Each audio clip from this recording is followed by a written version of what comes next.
Welcome dear students. आज का topic में शुरुआत कर रहा हूं time of flight, maximum height और रेंज।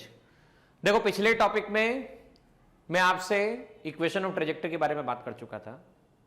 प्रोजेक्टाइल मोशन क्या होता है, प्रोजेक्टाइल मोशन की क्या प्रॉपर्टीज होती है और प्रोजेक्टाइल मोशन में कौन कौन से हमने अजम्पशन किए थे, हमने इस बारे में बात की थी।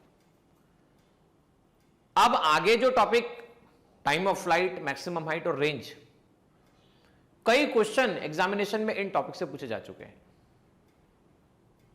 अगर आप इस टॉपिक को डायरेक्ट देख रहे हैं तो मैं सजेस्ट करूंगा प्रोजेक्टाइल मोशन के बेसिक्स जब तक आप ना सीख ले तब तक ये टॉपिक की अंडरस्टैंडिंग उतनी बेहतर नहीं होगी। तो मेरा आपको सजेशन है कि इस टॉपिक को देखने से पहले इक्वेशन ऑफ ट्रेजेक्टरी इस वाले वीडियो को जाकर जरूर देखें। चलिए शुरुआत करते हैं। प्रोजेक्टाइल मोशन में टाइम ऑफ फ्लाइट क्या होता है? जब हमने किसी ऑब्जेक्ट को थीटा एंगल पर कुछ इस तरह से थ्रो किया, वर्टिकल के साथ में थीटा या हॉरिजॉन्टल के साथ में थीटा, बात बराबर है, उसमें कोई चेंजेस आते नहीं है। पार्टिकल आगे बढ़ता हुआ आगे गया, बढ़ते बढ़ते बढ़ते बढ़ते जाके जमीन पे स्ट्राइक हुआ। तो यहां से मतलब स्टार्टिंग पॉइंट से लास्ट वाले पॉइंट तक पहुंचने में जो टाइम लगा उसे टाइम ऑफ फ्लाइट कहा जाता है। ओ से शुरू होके मान लो मैक्सिमम पॉइंट तक पहुंचा, दैट इज ए, ये बी और मैं इसे सी कहता हूं। तो ओ से लेकर ए तक पहुंचा, ए मतलब पॉइंट ऑफ मैक्सिमम हाइट, या आप ये कह सकते हैं टोटल जर्नी का टाइम अगर जो है उसका जस्ट हाफ पोर्शन यहां पर दिख रहा है। टोटल जो है उसका हाफ पोर्शन यहां पर दिख रहा है। तो मान लेता हूं मैं यहां से यहां तक जाने का टाइम T1, यहां से यहां तक जाने का टाइम T2। तो total time of flight is given as T1 plus T2। अच्छा, T1 को क्या कहा जा सकता है? T1 को क्या कहा जा सकता है? T1 के केस में पार्टिकल यहां से ऊपर जा रहा है, ऊपर जा रहा है, आगे बढ़ रहा है, ऊपर जा रहा है, आगे बढ़ रहा है। यहां T2 के केस में नीचे आ रहा है और आगे बढ़ रहा है। तो हम ये कह सकते हैं T1 है टाइम ऑफ अपवर्ड जर्नी और T2 है टाइम ऑफ डाउनवर्ड जर्नी। बच्चों, जब एयर रेजिस्टेंस को काउंट नहीं किया जाता है तो प्रैक्टिकली ये देखा जाता है कि जितना टाइम ऊपर जाने में लगता है उतना ही टाइम नीचे आने में लगता है।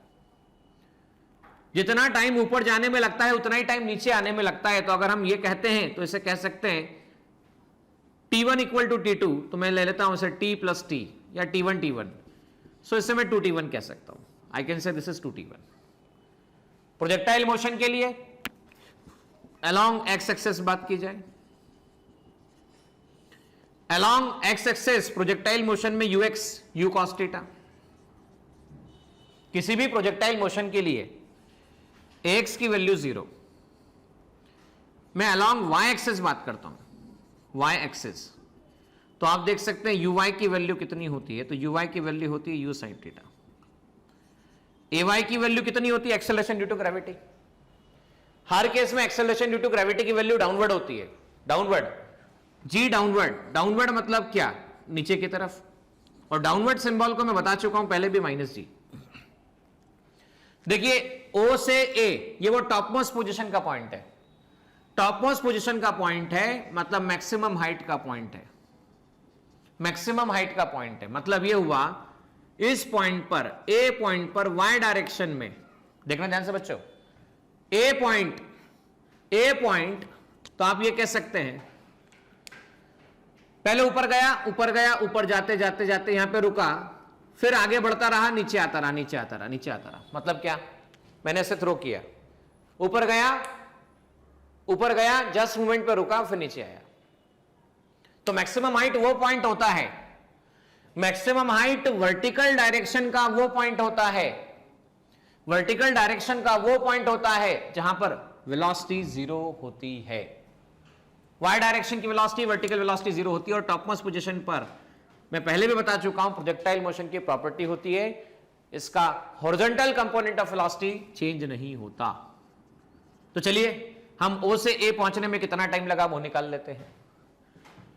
मतलब जब ओ से शुरू करते हुए पार्टिकल ए पे पहुंचेगा तब हम ये बात देख रहे हैं कि यू वाई शुरुआत में यू साइन थीटा दिख रहा है।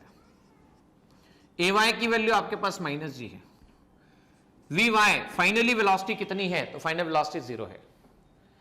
तो हम ये लिख सकते हैं v equal to U plus A T, V Y equal to U Y plus A Y into T. V Y आपके पास 0 है, U Y U sine theta, A Y के प्लेस पे माइनस जी इंटू टी, जिसे मैं ऊपर जाने का टाइम भी कह सकता हूं, टाइम ऑफ अपवर्ड जर्नी।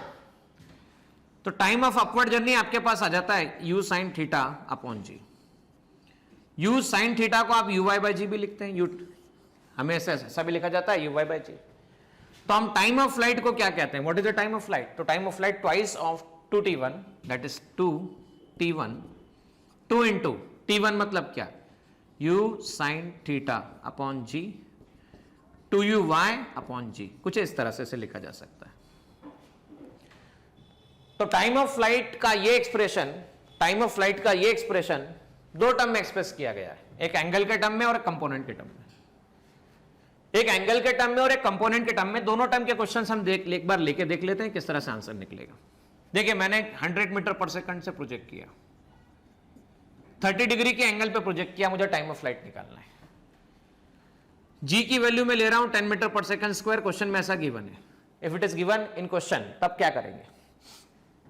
तब हम ये कह सकते हैं time of flight 2u sine theta by G, ऐसा लिखा जा सकता है। तो 2u, u कितना है आपके पास में 100, साइन कितना है 30 डिग्री, डिवाइड बाय जी की वैल्यू कितनी है 10, 2 into 100, 2 into 100 divide by 2 into 10, 2 से 2 कैंसिल, 10 से 10 कैंसिल, 10 सेकंड्स की हम बात करते हैं। 10 सेकंड इसे नीचे पहुंचने में लगेंगे, 10 सेकंड इसे नीचे पहुंचने में लगने वाले हैं। क्वेश्चन का टाइप ये, जब ये एंगल गिवन हो तब। अब देखो, और एक और टाइप देखिए ध्यान से, एक और टाइप, एक और क्वेश्चन ऐसा दिया हुआ है कि पार्टिकल को प्रोजेक्ट किया, प्रोजेक्ट करते समय पार्टिकल की इनिशियल वेलोसिटी का एक्सप्रेशन दे रखा है 10 i cap plus 19.6 j cap. Velocity of particle is given 10 i cap plus 19.6 j cap. अब आपसे कहा गया है टाइम ऑफ फ्लाइट बताइए, तो आप जानते हैं टाइम ऑफ फ्लाइट के एक्सप्रेशन में ux 2uy अपॉन जी होता है। और इस प्रॉब्लम के लिए ऐसा मेंशन है कि take small g equal to 9.8 meter per second square, take small g equal to 9.8 meter per second square, capital T 2uy, तो देखो ये है ux i कैप और ये आपके पास है uy j कैप। uy कितना है तो 19.6 है, डिवाइड बाय 9.8 है, so capital T equal to 2 multiply by 2, तो कैपिटल T इक्वल टू आपके पास कितना निकल कर आ जाता है, तो कैपिटल T आपके पास में 4 सेकंड निकल कर आ जाता है, इट बिकम्स 4 सेकंड। बच्चों कभी कभी ऐसा भी दिया जाता है, समटाइम इट इज गिवन कि प्रोजेक्टाइल को फायर करते समय, प्रोजेक्टाइल को फायर करते समय एंगल वर्टिकल के साथ थीटा दे दिया जाए, तो हॉरिजॉन्टल के साथ में जो एंगल बनने वाला होगा वो 90 माइनस थीटा हो जाएगा, वो 90 माइनस थीटा हो जाएगा। 90 माइनस थीटा हुआ तो हम क्या लिख सकते हैं, T equal to 2u sine theta हुआ करता था हॉरिजॉन्टल के साथ का एंगल, यहां पर थीटा नहीं है, या 90 माइनस थीटा है, 90 माइनस थीटा अपॉन जी, तो T equal to 2u cos theta upon G, capital T equal to 2u cos theta upon G, बराबर है। तो हम टाइम ऑफ फ्लाइट को ऐसे भी एक्सप्रेस कर सकते हैं। मतलब क्या हुआ, मैं ये समझाता हूं आप लोगों को कि दो केस मेरे पास अवेलेबल है, आई एम हैविंग 2 केसेस। कौन कौन से केसेस देखिए ध्यान से। एक केस है जब मैं पार्टिकल को 30 डिग्री के एंगल पे प्रोजेक्ट करता हूं, स्पीड u है मेरे पास में, और दूसरा केस है पार्टिकल को 30 के प्लेस पे मैं 60 डिग्री के एंगल पे प्रोजेक्ट करता हूं, स्पीड आपके पास है, इसमें ज्यादा टाइम लगता है t1, इसमें टाइम लगता है t2। ये मैं ऐसा कह रहा हूं θ2 आपके पास अवेलेबल। अब आप जानते हैं θ1 प्लस θ2 इक्वल टू 90 डिग्री है, मैं θ1 को ले लेता हूं θ1 को θ1 ही ले लेता हूं, तो θ2 क्या एक्सप्रेस किया जा सकता है 90 माइनस θ1। तो चलो पहली बार टाइम ऑफ फ्लाइट देखो, पहली बार टाइम ऑफ फ्लाइट में कह लेता हूं 2u साइन θ1 अपॉन जी, दूसरी बार टाइम ऑफ फ्लाइट कह देता हूं 2u sine θ2 upon G. Now t2 2u sine θ2 upon G, 2u sine θ2 upon G, θ2 की वैल्यू कितनी लिखी जा सकती है, तो 90 minus θ1, this can be written 90 minus θ1 upon G. T2 can be return 2u cos θ1 upon G. एक है आपके पास T1 और ये आपके पास में T2। कई बार ये भी पूछा जाता है फाइंड द रेशो, जब कॉम्प्लीमेंट्री एंगल से थ्रो किया जाए तो रेशो बताओ कितना आएगा। तो हम ये कह सकते हैं T1 by T2 2u sin θ1 upon G 2u cos θ1 upon G. इसे ऐसा लिखा जा सकता है 2u कैंसिल जी कैंसिल।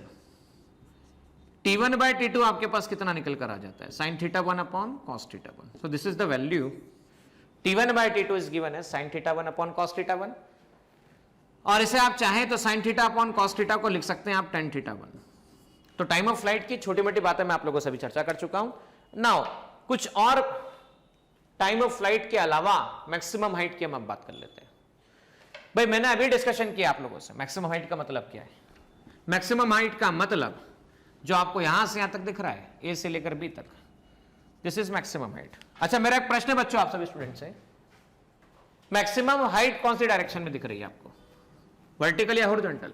बोले सर हाइट की बात कर रहे हो तो वर्टिकल डायरेक्शन में ही होगी।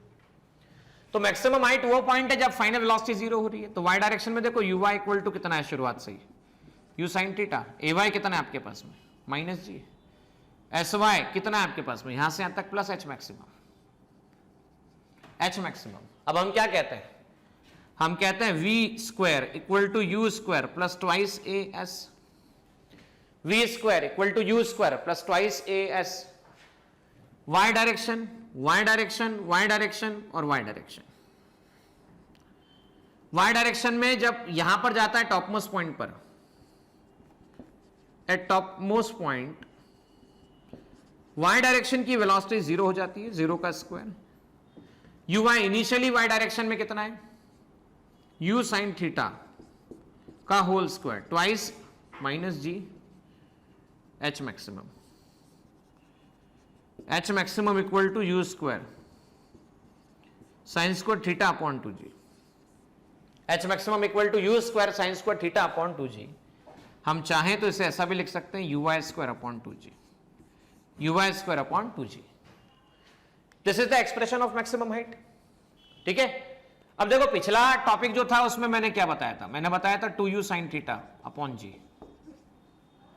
बच्चों अगर मैं दोनों तरफ स्क्वायर कर देता हूं तो मैं लिख सकता हूं 4u square sine square theta upon G. 4u square sine square theta upon G का होल स्क्वायर। तो मैं ऐसा भी लिख सकता हूं 4/g U square sine square theta upon G. अब मैं अपनी मर्जी से 2 का मल्टीप्लीकेशन और 2 का डिवीजन कर देता हूं। मैं ऐसा क्यों कर रहा हूं उसका कारण भी आप जानते हैं। You square sine square theta upon 2g, इसे क्या कहा जा रहा है चेक करो, थोड़ा सा इसे ध्यान से चेक करो। सर बोले you square sine square theta upon 2g, sir ये तो आपको मैक्सिमम हाइट का एक्सप्रेशन दिख रहा है। हाँ बिल्कुल दिख रहा है, इसे लिख दीजिए 8h मैक्स अपॉन जी। सो टाइम पीरियड और मैक्सिमम हाइट का ये रिलेशन बड़ा ही खूबसूरत और बहुत प्यारा रिलेशन है, जिससे बहुत सारे प्रॉब्लम आपके सॉल्व हो जाते हैं। मैं बताता हूं कैसे सॉल्व हो जाते हैं प्रॉब्लम। वापस देख लीजिए मैंने क्या किया। मेरे पास में टाइम ऑफ फ्लाइट था, टाइम ऑफ फ्लाइट को लिखा 2u sin theta upon G. T square को लिख दिया 4u square sine square theta upon G square, square कर दिया दोनों तरफ, g कॉमन निकाल लिया 4/g लिख दिया, u square sine square theta upon G आ गया। 4 मल्टीप्लाई बाय 2 डिवाइड बाय 2 कर दिया तो 8/g you square sine square theta upon 2g आ चुका है। Now you square sine square theta upon 2g, इसे क्या लिखा जाता है, तो इसे मैक्सिमम हाइट लिखी जाती है। और मैक्सिमम हाइट लिखा गया T square equal to 8h maximum upon G. तो अंडर रूट आपके पास में टोटल ओवरऑल अंडर रूट निकल कर आ जाता है 8h मैक्सिमम अपॉन जी। ये बात समझ में आने के बाद में कई बार देखिए क्या होता है, क्वेश्चन की फ्रेमिंग किस तरह से होती है। क्वेश्चन की फ्रेमिंग ऐसी होती है कि मान लो ये देखिए इसका फायदा क्या रहेगा। मान लो प्रोजेक्टाइल मोशन आपने किसी एंगल पे थ्रो किया, ऐसे x डैश y डैश। अब होता ऐसा है, आपसे पूछा गया कि भाई ये पॉइंट ए है, इसके सिमिलर हॉरिजॉन्टल लेवल पर मान लो मैं इसे कह देता हूं b, ये c कह देता हूं और ये d कह देता हूं। अब आपसे बोला कि भाई यहां से शुरू होके यहां तक ये टोटल हाइट h है, और मैं यहां से यहां तक कट जो कर रहा हूं ये small height h small h है। अभी किसी ने आपसे पूछ लिया कि टोटल यहां से यहां जाता है तो टाइम कितना लगता है, तो आप बोलोगे कैपिटल टी लगता है। कैपिटल टी की वैल्यू कितनी है, तो आप बोलोगे 8h मैक्सिमम अपॉन जी है। अब किसी ने आपसे ये पूछा कि ए से सी तक पहुंचने का टाइम बताओ, ए से सी तक पहुंचने का टाइम बताओ, मतलब यहां से यहां तक का टाइम बताओ, तो आप कैसे निकालोगे? तो भाई यहां ये अगर प्रोजेक्टाइल मोशन यहां से कट कर देता मैं, टोटल का टाइम ऑफ फ्लाइट क्या आता था? तो सर आता था 8h मैक्सिमम अपॉन जी, टोटल का टाइम ऑफ फ्लाइट आता था। अब क्या हुआ, टोटल का टाइम ऑफ फ्लाइट निकाल लिया मैंने, हॉरिजॉन्टल प्लेन लिया, ऐसा कट कर दिया, छोटे वाले प्रोजेक्टाइल को रख दिया उठा के, तो छोटे वाला प्रोजेक्टाइल ऐसा बन गया एबीसी। अब एबीसी बन गया, अब ये हाइट कितनी हो गई, ये देखो total height maximum height H थी, ये एच है, तो ये हाइट कितनी हो गई, capital H minus small H. ये आ जाएगी आपके पास में capital H minus small H, ऐसा कहा जा सकता है, capital H minus small H. अब यहां से आप पहुंचने का टाइम मैं मान लेता हूं टी डैश है, तो टी डैश कितना आएगा, अंडर रूट ट्वाइस नहीं 8 upon G H maximum, 8 by G यहां से यहां तक की height, capital H minus small H. इसे कुछ इस तरह से लिखा जा सकता है। देखो अभी एक और बात इसके अंदर और क्वेश्चन में फ्रेमिंग होती है, क्वेश्चन की फ्रेमिंग ऐसी होती है, ये रहा ए, ये रहा बी, ये रहा सी, ये रहा आपके पास में डी, और ये रहा आपके पास में ई। टोटल हाइट आपके पास में एच दे रखी है, टोटल हाइट आपके पास में एच दे रखी है। आप देख भी सकते हैं टॉपमोस्ट पोजीशन से यहां तक की हाइट आपके पास h1 है, टॉपमोस्ट पोजीशन से यहां तक की हाइट आपके पास h2 है, यहां से यहां तक की हाइट h1, यहां से यहां तक की हाइट h2। आपसे किसी ने पूछा है यहां से यहां तक और यहां से यहां तक पहुंचने का जो टाइम होगा वो बताइए कितना होगा, मतलब ए से बी और डी से ई जब सेगमेंट आता है इतने टाइम, कितने टाइम में पहुंचेगा यहां तक। तो भाई मैं ऐसा मानता हूं कि मैं ऊपर वाले को यहां से कट करता तो ऊपर वाले का टाइम t1 कितना आता, तो t1 सीधा आता आपके पास में 8h minus small h1 upon G. t2 आपके पास में कितना आता, तो आप कहते हैं t2 मतलब यहां से कट करना होता था, यहां से कट करते थे, तो यहां से यहां टोटल h, यहां से यहां टोटल h, ये h2, ये h, ये टोटल, यहां से h2 नहीं लेते हम, ग्राउंड से h2 लेते हैं, let us take from ground. ये मान लीजिए आपके पास में h1 है और मान लीजिए आपके पास में h2 है, ग्राउंड से मैं यहां से h ले लूंगा तो ये तो गलत ही हो जाएगा, दिस विल बी रॉन्ग, क्योंकि यहां से हमें बॉटम से h लेने की जरूरत है, तभी ये h top most point h minus h होगा, बॉटम से h है बेटा। तो यहां से h1 है, h1, अब यहां से h1 हुआ, इसका मतलब क्या हुआ भाई, इसका ये मैक्सिमम हाइट, ये जो हॉरिजॉन्टल प्लेन बना रहा है इससे ये कितना हो गया, ये कैपिटल H, ये h माइन, तो ये यहां से सब्ट्रैक्ट हो जाता है। सो t1 आ जाता है 8 capital H minus h1 upon, t2 कितना आ जाता है, t2 मतलब यहां से यहां पहुंचने का टाइम, तो यहां से यहां पहुंचने का टाइम t2, ये h2, ये h, तो ये कितना बचा h माइनस h2, तो बच जाता है 8h माइनस h2 अपॉन आपके पास में g आ जाता है। अब t1 आ गया, t2 आ गया, जो हमारी रिक्वायरमेंट है हम निकाल सकते हैं, वो कैसे निकाल सकते हैं देखो ध्यान से, हाउ कैन वी फाइंड, हम लिख सकते हैं t1 square equal to 8 capital H minus h1 upon G, equation first, t2 square 8 capital H minus h2 upon G, equation second. दोनों का डिफरेंस निकाल लेते हैं, t2 square minus t1 square, तो ये आ जाता है 8h minus 8h2 upon G, ये कह लो g upon G, minus 8h upon G, minus minus plus 8h1 upon G, ये कैंसिलेशन होता है, 8 कॉमन निकलता है, g कॉमन निकलता है, h1 माइनस h2 आपके पास निकल कर आता है। सो ये जो वो टाइम आया ये डायरेक्ट निकाल सकते हो आप, अदरवाइज ये बड़ा डिफिकल्ट हो जाता है न्यूमेरिकल्स में सॉल्व करना। तो भाई मैंने टाइम ऑफ फ्लाइट और मैक्सिमम हाइट तो आपको दो बातें बता,